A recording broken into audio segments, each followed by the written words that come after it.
By land or by sea, the A6M-0 was a deadly opponent. Introduced in 1940, this fighter literally outclassed everything in the Pacific theater when America entered World War II. Emphasizing agility, endurance, and firepower, this plane, in the hands of Japan's superbly trained pilots, was well suited to the samurai spirit of total offense.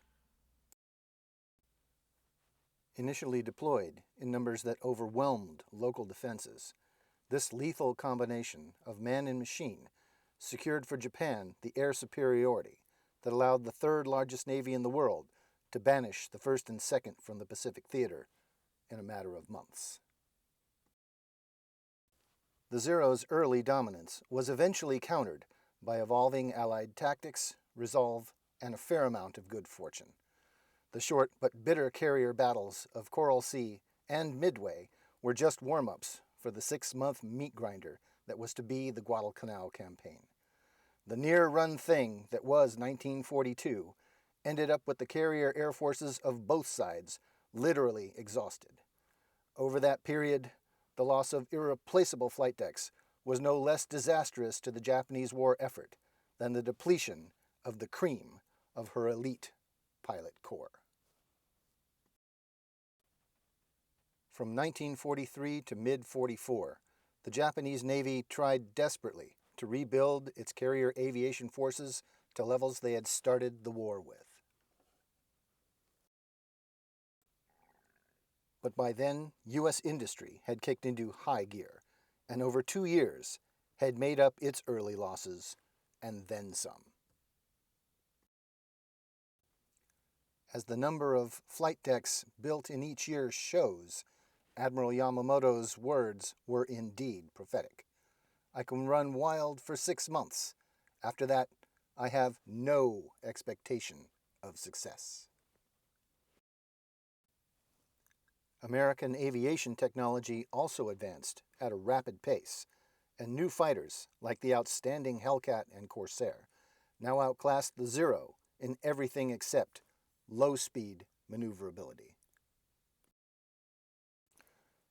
Just as important as the number of aircraft brought to bear, new American pilots were trained by experienced combat aces, while veteran Japanese pilots flew until they died.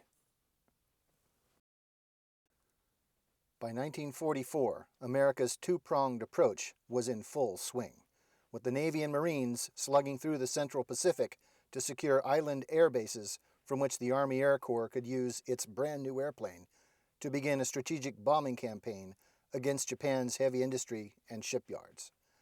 This push climaxed with the Battle of the Philippine Sea, in which Japan's newly rebuilt air forces were obliterated in 2 days during the Great Marianas Turkey Shoot. The next objective was to cut off Japan from the oil that fed her war machine. The target chosen was the Philippines.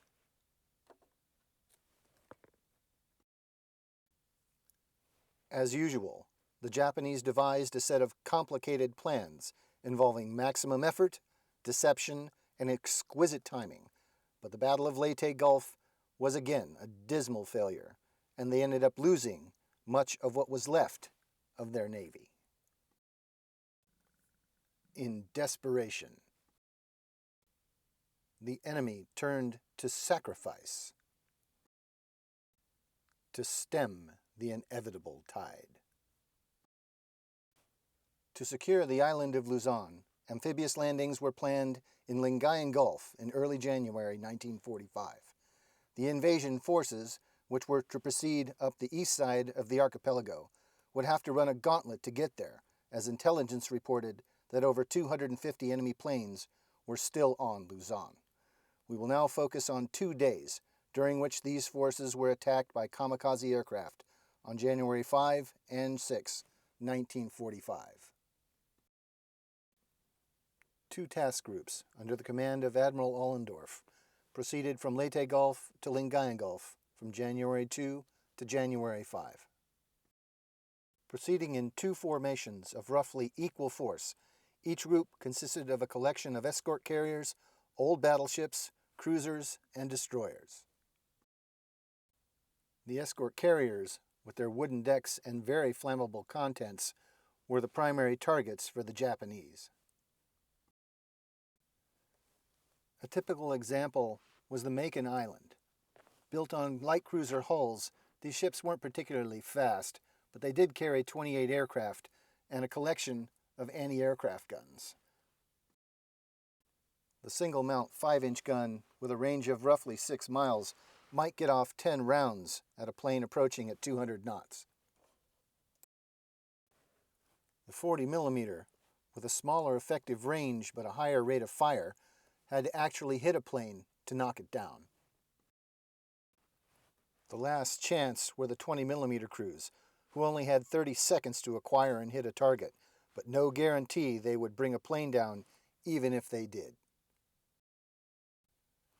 The escort carrier's best defense against air attack was, of course, her own aircraft.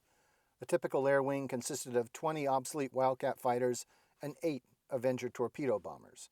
The Combat Air Patrol typically accounted for 60% of Kamikaze losses. Note, we started the war with the Wildcat, a poor performer against the Zero, but we traded numbers to offset quality, just like the Shermans versus the Tigers. Advantage of the airframe goes to the Zero. Of the battleships, the USS California, with Admiral Ohlendorf aboard, was the flagship of the task group. Commissioned in 1921, she was not very fast, nor could she go very far in a tank of gas. But she did sport 12 14-inch guns, and at 32,000 tons, she could dish it out and she could take it. Sunk at Pearl Harbor, she'd spent years being rebuilt, and had only returned to battle in mid-44 with a new and impressive anti-aircraft battery. Among the van group, 2 of the heavy cruisers were the USS Louisville and her sister ship, the Portland, and they were real beauties. They were fast, they had long legs, and they were very lean. Their 8-inch guns also gave them a very serious bite. Built in the early 30s, the Louisville was known as the Lady Lou, and also the Lucky Lou, because despite serving in every theater since the outset of the war, and even being hit by a torpedo that did not explode, she had only lost a few of her aircrew in 3 years of near constant service. The Lady Lou and the Portland also had the best anti-aircraft gunnery crews in the entire task group, because they had been in action since day one, while most of the other ships in the group had only been afloat for a year or 2. Rounding out the screen were the destroyers, like the Fletcher-class USS Louisville. Her main job was anti-submarine defense, although she could pitch in on anti-aircraft defense as well. With such formidable defensive forces arrayed against them, kamikaze units adopted every trick to avoid combat air patrols and confuse radar. At Lingayen Gulf, the high-altitude attack was most often employed. Approaching in small groups from different directions above 20,000 feet, the planes would push over at 9 miles into a maximum speed power glide that ended in an even steeper angle that carried bombs and a full fuel load into a ship. However, the high-altitude approach could be countered by the Combat Air Patrol and radar-guided anti-aircraft fire from most of the task group. At Lingayen Gulf, the low-level attack was adopted. Now small groups hugging the deck would approach from different directions, out of the sun, through cloud cover, and especially from overland. When in gun range, they would split up and maneuver radically. The Zero, with a fighter pilot at the controls, was the very best at this. When they got close to a carrier, battleship, or cruiser, they would pop up and dive into the deck on final approach. For carriers, they would typically aim at planes on the deck or the island. For battleships and cruisers, they would aim at the bridge. Attacks on destroyers and smaller ships went straight in and attempted to hit the hull at the waterline. They would also fly towards one ship and at the last moment turn quickly to crash into another one nearby before its anti-aircraft guns could engage. Of course, if they were taking hits, they would attempt to crash into the nearest target of opportunity. A grim efficiency was realized in the early going, which only encouraged expansion of the program. Here are the statistics for the first 4 months of the Kamikaze Corps. The numbers below each bar show the kamikaze and normal bombing and torpedo attacks in a given month. Nearly 500 at Leyte, then about 200 a month in November, December, and January. The percentage of kamikaze to normal attacks is given by the yellow bar. Starting in November, nearly 50% of all attacks were kamikaze. The blue bar shows the percentage of kamikaze attacks that either hit or crashed close enough to a ship to cause damage and death, nearly or above 50% for the whole Philippine campaign. The orange bar next to it is the percentage of normal attacks that hit or damaged a ship, 3% or less for every month. These were not tactics adopted by choice. These were tactics adopted by necessity. Unlike most Japanese war records, the kamikaze records are largely intact and are held in reverence at the Yasukuni War Shrine in Tokyo, Japan. Using these primary sources, along with deck logs, action reports, and personal accounts from Allied ships, we will now reconstruct the kamikaze attacks against the USS Louisville on January 5 and 6, 1945. The translated records indicate that on January 5, the Japanese Navy sent 17 Zero fighters and the Army 4 Vals and 3 Oscars to attack the task group 75 miles west of Luzon. They sortied from several airfields north of Manila. Just before sunset, 3 planes came in on the deck and were engaged by the 5-inch battery of the screen. The first plane, likely a decoy, was shot down by the Portland with a direct hit by a 5-inch shell. The second plane was shot down by the Lady Lu just abaft the Australian destroyer Arunta. The third plane was more successful.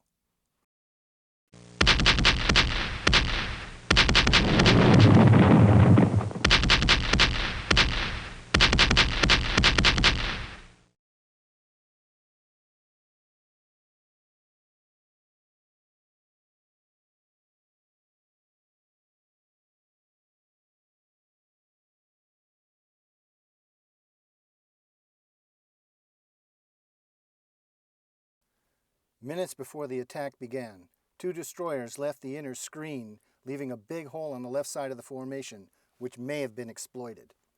All 3 low-flying planes used the destroyers to shield themselves from the anti-aircraft fire of the heavy ships. The Louisville sheared out of column to port, several ships reporting her out of control. The destroyer Leutze followed to assist. The plane that hit the Lou was one of the Navy Zeros. We know this because we have a picture with the landing gear down. The measured wheelbase to wingspan ratio is a perfect fit for the Zero. The butcher's bill was extensive, with Captain Hicks, 6 officers, and 56 men being wounded, mostly from flash burns of the 1st and 2nd degree. Only 1 man was killed. The damage to the ship was also extensive, with the No. 2 turret completely destroyed, the bridge, Mark IV radar, and 5-inch director badly damaged. Some members of the crew were more fortunate than others. Most of the injured were among the gun crews. Here we show half of the 20mm personnel. 2 in particular, Enrico Trotta and Pappy Blaylock, were extremely lucky. Because these lucky 2 were below decks having dinner when the attack began. Had Enrico been at his normal action station, No. 4 20mm mount just below turret 2 on the port side, he also would have been badly injured or killed. Despite the damage, the Louisville led her division in fire support missions the next day under sporadic air attack, only to have the kamikazes return with a vengeance at sundown. Ohlendorf's flagship, the California, was the first ship to get hit, both by the enemy and her own overzealous escort. The light cruiser Columbia was up next, with an Oscar scoring on her fantail. Then another kamikaze dashed through the defenses, passed directly in front of the Leutze, and the Lady Lu is hit again. An encore of death and destruction. Ted Waller, 40mm gun director aboard the Portland just ahead, had a rink-side seat for this one. The attack came in on the deck from the beaches with no radar warning. 8-inch gun captain Paul Franz said they were buzzing around like big angry bees. The Louisville again sheered out of column to port, followed by the Loitza. The Kimberly and Izard also stood by to pick up men in the water from the Lou and Columbia, then rejoined the group outside of Lingayen Gulf. This image, taken from the battleship Colorado, shows the California being hit. Note the heavy smoke from the main battery and anti-aircraft guns of nearly every ship.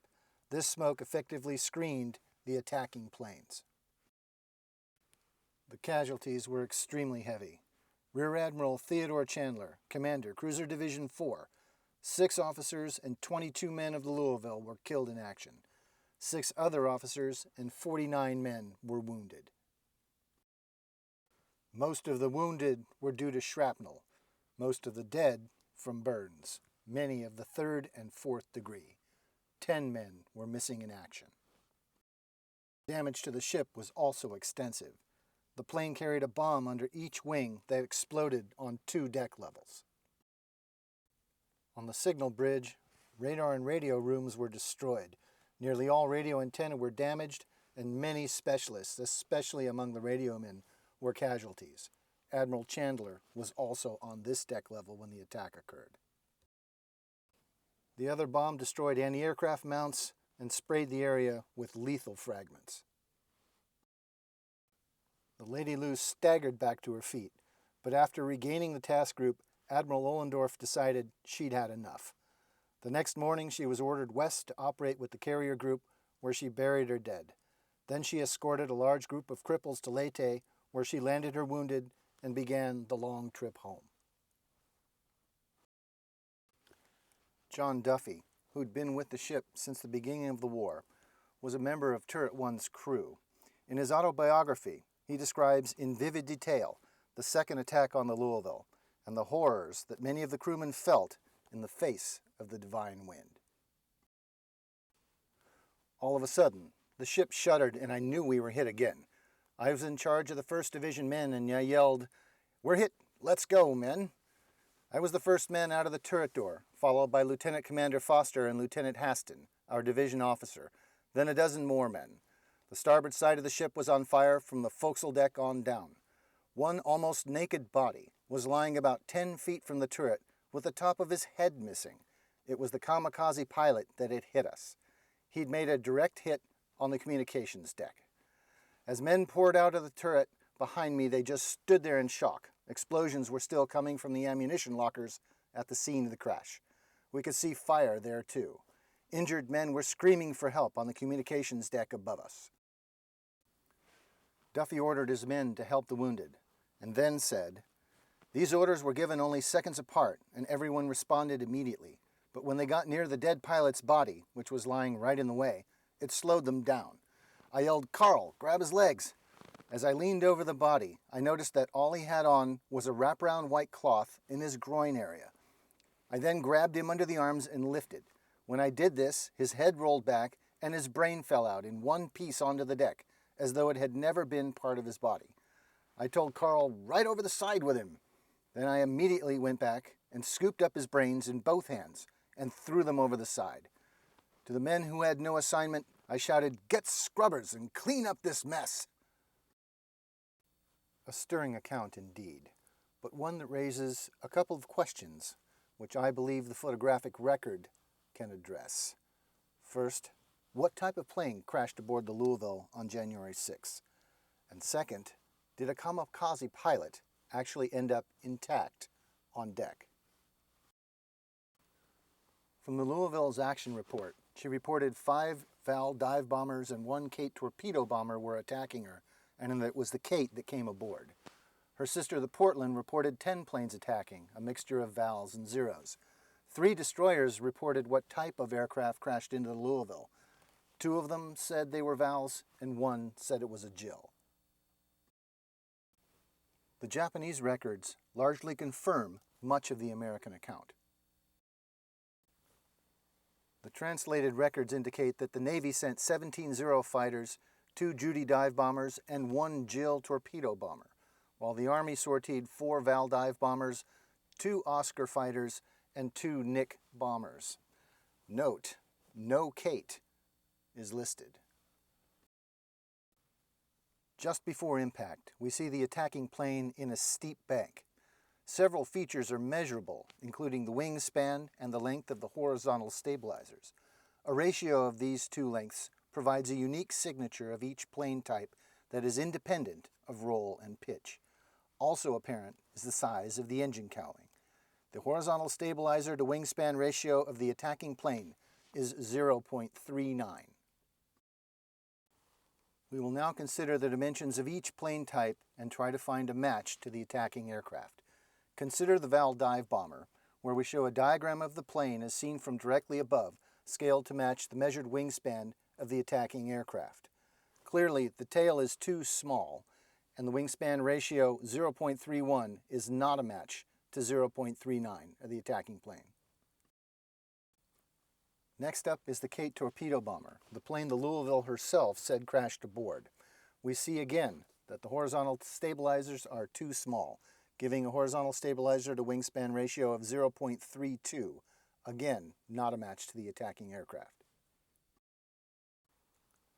Next, the Judy dive bomber shows a tail that is now too big, with a ratio of 0.45, but more obvious by far is the very long engine cowling.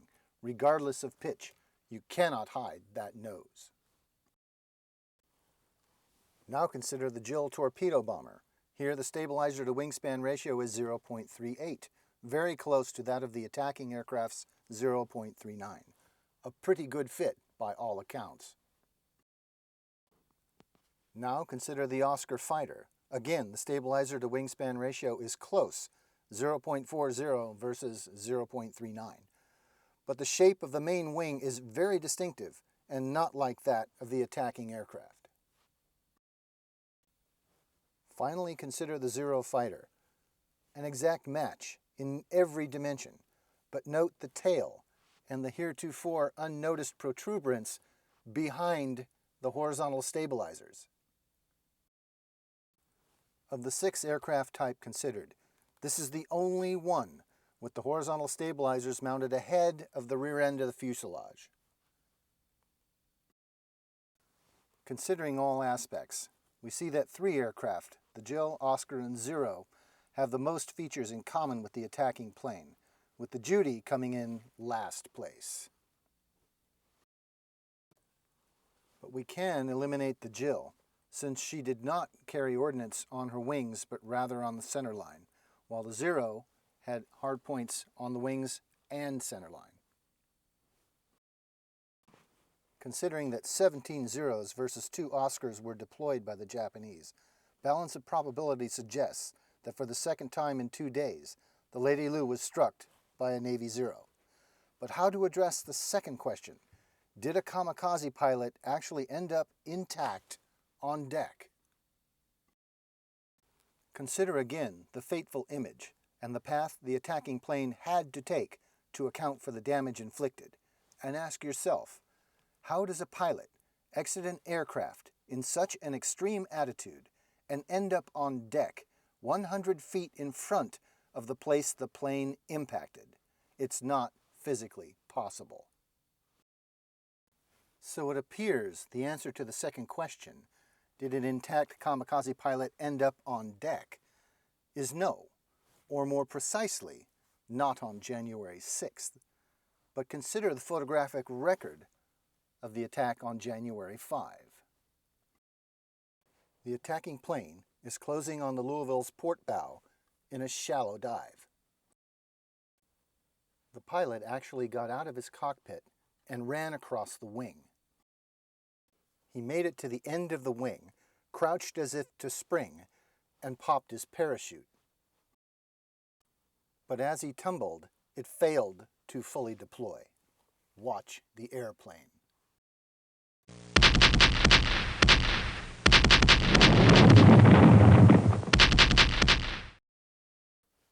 Another personal account, this time from Ship Surgeon Lieutenant Commander William Johnson, who was at a forward aid station on January 5, with orders to check on Admiral Chandler if the ship got hit.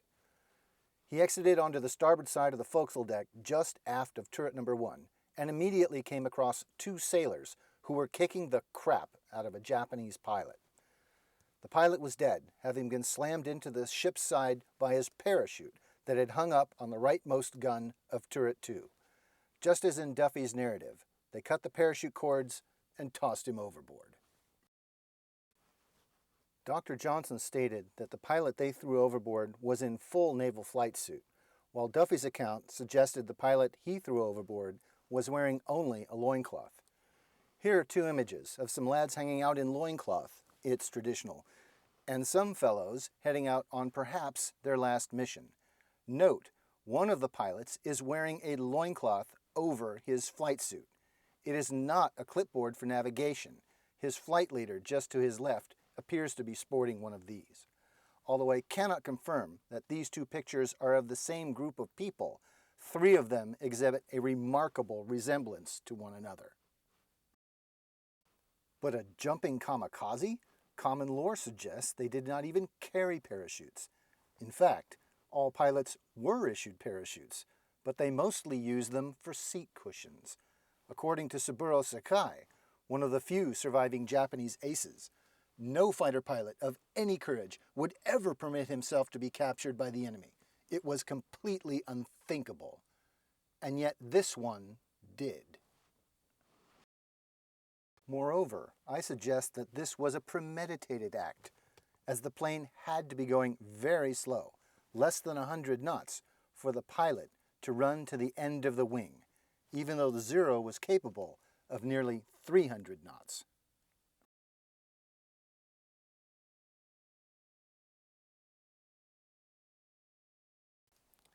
And if you thought that sequence of events was bizarre, the fate of the damaged number 2 turret was even more so.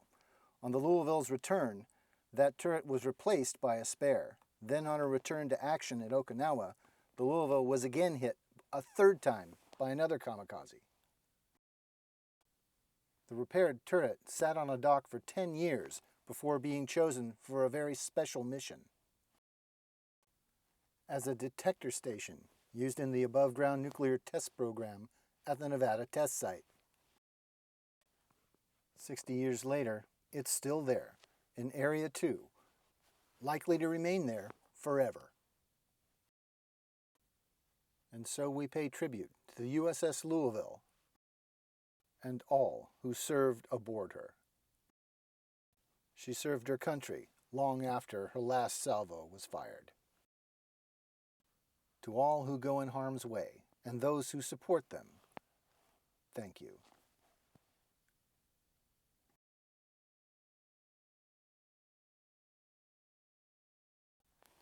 Many people aided me in this research. Here are some of the principles. But 3 veterans who were there deserve special attention. Ted Waller, Paul Franz, and Enrico Trotta. Fair wind and following seas.